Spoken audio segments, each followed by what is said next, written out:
नमस्ते मेरे प्यारे दोस्तों, facts and fiction YouTube channel पर आप सभी का हार्दिक स्वागत है। आज हम बात करने जा रहे हैं भारत देश की महान बेटियों में से एक के बारे में।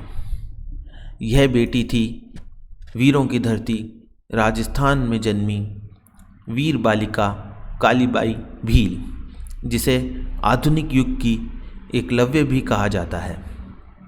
ऐसा क्यों है, ये हम इस वीर बालिका के जीवन परिचय के माध्यम से जानेंगे। राजस्थान का दक्षिणी भाग वागड़ प्रदेश कहलाता है। यह प्रदेश आदिम जनजातियों का घर है। इन्हीं आदिम जनजातियों में से एक वीर जनजाति है भील। यह भील हजारों वर्षों से अपनी स्वतंत्रता के लिए अनेकों कुर्बानियाँ देते आए हैं।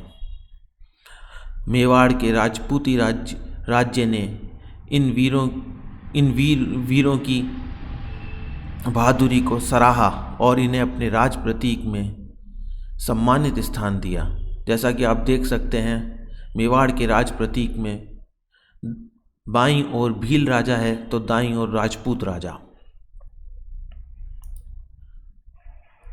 यह वीर बालिका कालीबाई भील सोमा भाई के घर में जून 1934 में जन्मी थी। इनकी माता का नाम नवली देवी था और यह रास्तापाल गांव की रहने वाली थी। कालीबाई भील जिस रियासत में जन्मी थी वह थी डूंगरपुर की रियासत। यह एक गरीब, छोटी और बेहद पिछड़ी हुई रियासत थी, जिसके महारावल थे लक्ष्मण सिंह जी। ये अंग्रेज़ों की मदद से अपना शासन चलाते थे और किसी भी सामाजिक जागरण के कार्य के प्रबल विरोधी थे।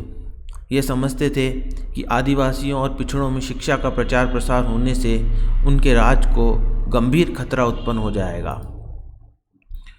जब आदिवासियों और ग्रामीणों की दयनीय दशा को देखकर एक महान समाज सुधारक गोविंद गुरु ने यहाँ जन जागृति का कार्य किया तो हजारों लाखों लोग उनके अनुयायी बन गए। गोविंद गुरु ने आदिवासियों में फैली अनेकों कुरीतियों जैसे शराब, नशे का सेवन, चोरी, बहुपत्नी प्रथा, अशिक्षा आदि के विरुद्ध बड़े पैमाने पर जागृति उत्पन्न की। इन्होंने संप सभा नामक एक संस्था बनाई, जिन्होंने भीलों को उनकी दयनीय दशा से मुक्ति दिलाने में बहुत योगदान दिया। कालीबाई के पिता सोमा भाई का खेत रास्तापाल गांव के पास ही था, जिसके जरिए खेती किसानी के माध्यम से वो अपने परिवार का पेट पालते थे। सोमा भाई भी गोविंद गुरु के बड़े भक्त थे और उनकी संप सभा से प्रभावित होकर उन्होंने अपनी संतान को निरक्षरता से मुक्त कराने के लिए गांव की पाठशाला भेजना शुरू किया। कालीबाई एक होनहार छात्रा थी। वह अपने गुरु का बहुत आदर करती थी और लगन से शिक्षा ग्रहण करती। फिर घर आकर अपने माता पिता के कामों में हाथ बटाती और खेतीबाड़ी के कार्य भी करती थी। जिस पाठशाला में कालीबाई पढ़ती थी वह डूंगरपुर सेवा संघ के द्वारा संचालित अनेकों पाठशालाओं में से एक बड़ी बेसिक सी पाठशाला थी, जहां बालक और बालिका दोनों पढ़ते थे।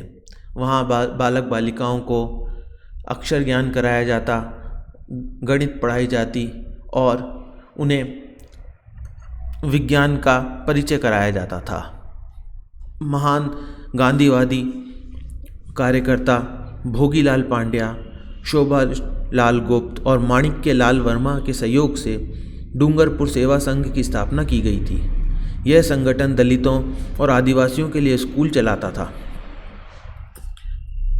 भोगीलाल पांड्या जी ने अनेकों स्कूलों की स्थापना करी थी और उन्हें लोग वागड़ का गांधी भी कहते हैं।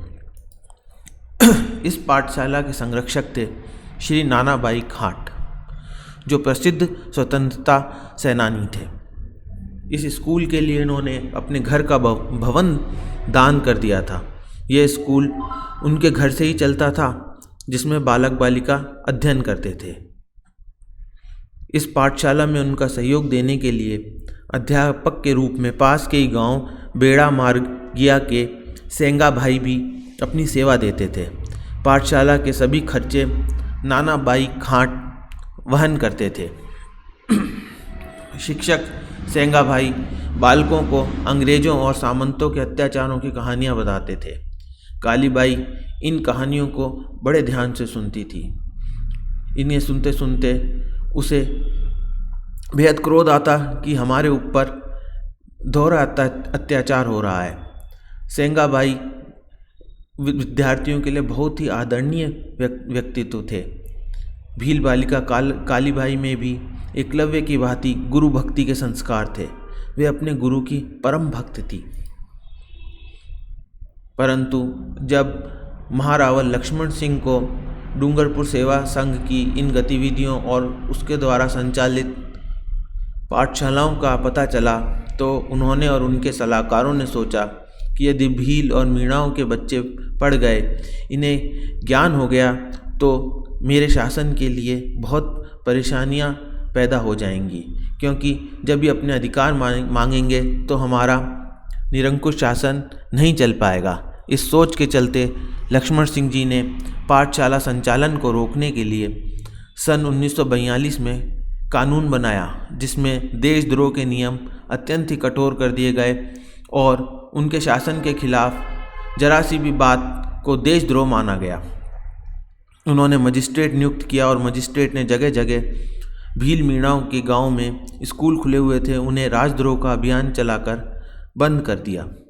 अभियान को सफल बनाने के लिए बड़ी संख्या में पुलिस और सेना की मदद ली गई, जो निर्ममतापूर्वक स्कूल के भवन तोड़ डालती, शिक्षकों की पिटाई करती और बच्चों को भगा देती थी। इसी षड्यंत्र के चलते रास्तापाल के जागीरदार ने भी रास्तापाल गांव की पाठशाला को बंद कराने का निर्णय किया। उसने गांव के लोगों की बैठक बुलाई और लोगों को राजा के कानून के बारे में बताया। परंतु जब स्कूल के संचालक नाना भाई को इस षड्यंत्र का पता चला, तो उन्होंने घर जा जाकर लोगों को समझाया। इसके परिणाम स्वरूप एक भी व्यक्ति ने जागीरदार की बैठक में हिस्सा नहीं लिया। इससे जागीरदार बहुत क्रोधित हुआ। उसने सारी घटना महारावल को कह डाली, तो महारावल ने अगले ही दिन रियासत के पुलिस अधिकारी और जिला न्यायाधीश को एक ट्रक भर के पुलिस के साथ रास्तापाल गांव भेज दिया। वह दिन था 19 जून 1947 का। रास्तापाल की पाठशाला के बाद बड़ी संख्या में पुलिस आकर रुकी। कालीबाई उस समय खेत में घास काट रही थी। पाठशाला में नाना भाई और सेंगा भाई दोनों उपस्थित थे। जिला न्यायाधीश ने सेंगा भाई से कहा, पाठशाला बंद करो और चाबी हमको दे दो। इस पर सेंगा भाई ने नम्रता के साथ कहा, न्यायाधीश महोदय, आप तो न्याय करते हैं, हम आपका काम ही तो कर रहे हैं।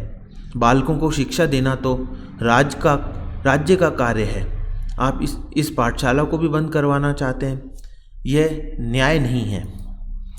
जिला न्यायाधीश ये सुनकर आग बबूला हो गए और बोले, तुम मुझे न्याय सिखा रहे हो?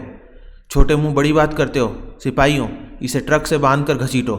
इधर वही बात पुलिस अधिकारी ने नाना भाई के साथ भी की। इस पर नाना भाई हाथ जोड़कर बोले, साहब, यह पाठशाला तो डूंगरपुर प्रजामंडल के आदेश से चल रही है, इसमें आपका आदेश तो है नहीं। हमें पाठशाला चलाने दीजिए, इससे बालकों का ही भला होगा।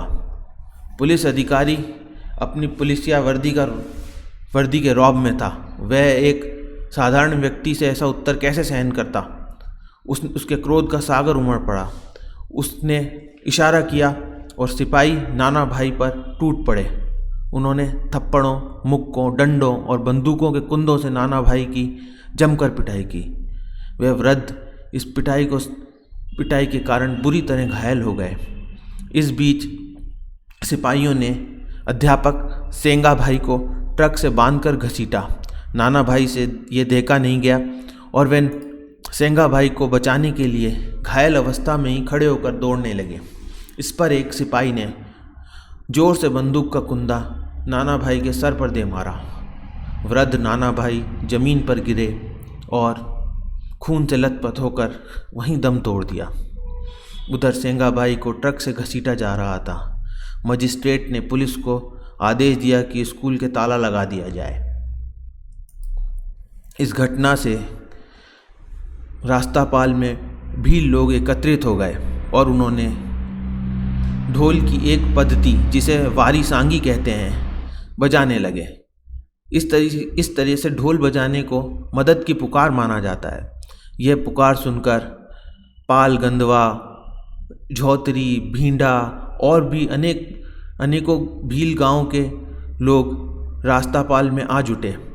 आसपास के भीलों ने अपने गुरुजी सेंगा भाई को छुड़ाने के लिए अलग अलग तरह के विधान अपनाए, अपने लोगों को बुलाना आरंभ कर दिया। आदिवासी भीलों ने शस्त्रों सहित रास्तापाल में प्रवेश किया और हर रोड के सहारे खड़े हो गए, लेकिन अभी तक उनमें किसी की भी हिम्मत नहीं हुई थी जो पुलिस के खिलाफ आवाज़ उठा सके। सभी लोग एक दूसरे का मुंह ताक रहे थे और सोच रहे थे कि कोई तो पहले आए और अपने शिक्षक को छुड़ाए। पर वहाँ उपस्थित भारी जनसमूह को देखकर राज्य के अधिकारी भी सहमे हुए थे।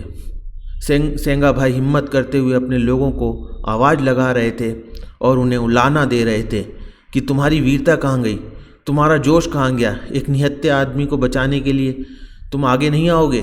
परंतु उन्हें बचाने की किसी में भी हिम्मत नहीं हुई। आखिर राज्य की पुलिस से सब डरते थे। तभी अचानक सिर पर घास की गठरी और हाथ में दांतली लिए बिजली की तरह भीड़ में से प्रवेश करते हुए एक 13 वर्षीय बालिका सामने आई। उसने पुलिस अधिकारियों से पूछा कि इन दोनों को किस कारण से पकड़ा गया है। पुलिस अधिकारी पहले तो चुप रहे, परंतु जब कालीबाई वहाँ अड़कर खड़ी हो गई और बार बार पूछने लगी तो पुलिस अधिकारी ने उसे बताया कि महारावल के आदेश के विरुद्ध ये विद्यालय चला रहे हैं, इस कारण इन्हें गिरफ्तार किया जा रहा है। तो कालीबाई ने निर्भीकता से जवाब दिया कि स्कूल चलाना कोई अपराध नहीं है। गोविंद गुरुजी के आह्वान पर गांव में विद्यालय खोले जा रहे हैं और वो कहते हैं कि शिक्षा ही हमारे विकास की कुंजी है। एक छोटी सी आदिवासी बालिका को इस प्रकार बोलते देख पुलिस अधिकारी बहुत क्रोध आया, वह बौखला गया। उसने कहा विद्यालय चलाने वालों को गोली मार दी जाएगी। तब कालीबाई ने कहा अगर गोली मारनी है तो सबसे पहले मुझे गोली मारो। उनके इस वार्तालाप से गांव वालों में भी जोश आ गया और वे महारावल के विरुद्ध नारे लगाने लगे। इस पर पुलिस अधिकारी ने ट्रक चलाने का आदेश दे दिया। रस्से से बंधे सेंगाबाई को घसीटते देखकर कालीबाई क्रोध में आ गई। जो गुरुजी उनको प्रतिदिन पढ़ाते थे, उनकी ये दुर्दशा वह कैसे देख सकती थी। वह पुलिस की गाड़ी के पीछे दौड़ी और ज़ोर ज़ोर से चिल्लाने लगी, मेरे मास्टर जी को छोड़ दो, इन्हें क्यों घसीट रहे हो, इन्हें कहाँ ले जा रहे हो। ऐसा कहते हुए वह तेज गति से बढ़ी और हाथ में पकड़ी दांतली से उस रस्सी को काट दिया। परंतु उस बच्ची को क्या पता था कि जागीरदारों और अंग्रेज़ों की पुलिस इतनी निर्दयी थी कि वह एक बालिका पर भी गोली चला सकती थी। पुलिस ने अपनी गाड़ी रोकी और कालीबाई को डरा धमकाकर वापस लौट जाने के लिए कहा, परंतु कालीबाई वहाँ से हिली भी नहीं। उसने रस्सी काट दी थी और अब वह ज़ोर से चिल्लाने लगी कि मेरे गुरुजी के लिए पानी लाओ, इनकी जान खतरे में है। जब वहाँ उपस्थित महिला ने पानी दिया तो कालीबाई अपने अध्यापक को पानी पिलाने के लिए झुकी। इसी दौरान पुलिस ने लोगों को डराने के लिए पहली गोली कालीबाई की पीठ पर मारी और वहाँ मौजूद लोगों पर अंधाधुंध गोलीबारी प्रारंभ कर दी। कालीबाई अचेत होकर गिर पड़ी, परंतु कालीबाई के साहस ने वीर आदिवासियों को क्रोधित कर दिया और उन्होंने मरने मारने के प्रतीक मारू ढोल बजाने आरंभ कर दिए। यह ढोल बजाने की एक विधा थी जिसका अर्थ होता था कि अब मरने मारने का वक्त आ गया। पुलिस को मालूम था कि अब भीलों का गुस्सा चरम पर है, या तो वे मारे जाएंगे या हमें मार देंगे। इसलिए वे सब सेंगा भाई को छोड़कर गाड़ी में सवार होकर वहाँ से भाग लिए। इस प्रकार वीर बाला कालीबाई ने अपने बलिदान से अपने गुरुजी के प्राण बचा लिए और दुनिया में अपनी एक पहचान कायम करी। आज भी डूंगरपुर और राजस्थान के लोग कालीबाई के नाम को बहुत ही श्रद्धा के साथ याद करते हैं। इसीलिए कालीबाई को आधुनिक युग की एकलव्य कहा जाता है, क्योंकि इसी के पूर्वज एकलव्य ने अपने गुरु के लिए अंगूठा दान किया था, परंतु इस वीर बालिका ने तो अपने प्राणों की बलि दे दी। इसके उपरांत नाना भाई खांट का शव और घायल कालीबाई को लेकर गांव वाले डूंगरपुर के सरकारी अस्पताल में गए। इन्हें इलाज के लिए अस्पताल में भर्ती कराया, परंतु लगभग 40 घंटे तक इलाज कराने के उपरांत भी कालीबाई की जान नहीं बच पाई। उसके बलिदान से आदिवासियों में नई चेतना जागी और कालीबाई के नाम पर रास्तापाल गांव में एक पार्क बनाया गया। पार्क में कालीबाई तथा नाना भाई खांट की प्रतिमाएं स्थापित की गईं। 19 जून को प्रतिवर्ष रास्तापाल गांव में एक विशाल मेले का आयोजन किया जाता है, जिसमें दूर दूर से लोग आते हैं और अमर शहीद कालीबाई भील को अपनी श्रद्धांजलि अर्पित करते हैं। जब लोग गायक इस वीरांगना की दास्तान को बयान करते हैं तो मौजूद लोगों की आंखें भर आती हैं और वह शिक्षा के प्रति समर्पित इस वीरांगना की शहादत को अपने दिलों में लिए वापस लौटते हैं। शिक्षा के लिए नाना भाई खांट और शिक्षक सेंगा भाई के बलिदानों को सदियों तक याद रखा जाएगा। इसके लिए तत्कालीन सरकारों ने रास्तापाल गांव के सरकारी स्कूल का नाम कालीबाई के नाम से रख दिया। वहीं जिला मुख्यालय पर कालीबाई कन्या महाविद्यालय और तहसील के सामने कालीबाई के नाम का चौराहा और पार्क बनाकर उनकी प्रतिमाएं भी स्थापित की गई हैं। वसुंधरा सरकार ने शहर से सटे मांडवा गांव में करोड़ों रुपए की लागत से कालीबाई पैनोरमा का निर्माण कराया। इस पैनोरमा में कालीबाई की जीवनी, उनके बलिदान से जुड़ी पूरी कहानी प्रदर्शनी के माध्यम से दिखाई गई है, जो आज की पीढ़ी को उनके बलिदान का पाठ पढ़ाती है। कालीबाई के बलिदान से आदिवासी समाज में शिक्षा की ऐसी ज्योत जली कि उसके उजाले में आज हजारों लाखों आदिवासी युवा शिक्षा अर्जित कर अपना भविष्य बना रहे हैं। एक सरकारी अनुमान के मुताबिक डूंगरपुर जिले में आदिवासी समाज से लगभग 10,000 से ज़्यादा शिक्षक, करीब 500 डॉक्टर और 50 से अधिक प्रशासनिक अधिकारी और हजारों की संख्या में अन्य आदिवासी समुदाय के कर्मचारी कार्यरत हैं। राजस्थान सरकार ने भी आदिवासी समाज में शिक्षा को बढ़ावा देने के लिए कालीबाई स्कूटी योजना, कालीबाई स्कॉलरशिप योजना आदि चलाई हैं, जिसका फ़ायदा आदिवासी समुदाय के विद्यार्थियों को मिल रहा है। तो यह थी एक छोटी सी बालिका कालीबाई भील की शहादत की कहानी। आशा करता हूँ कि यह कहानी आप लोगों को पसंद आई होगी। ऐसे ही और भी जीवन परिचय लेकर मैं आप लोगों के सामने उपस्थित होऊंगा। धन्यवाद दोस्तों।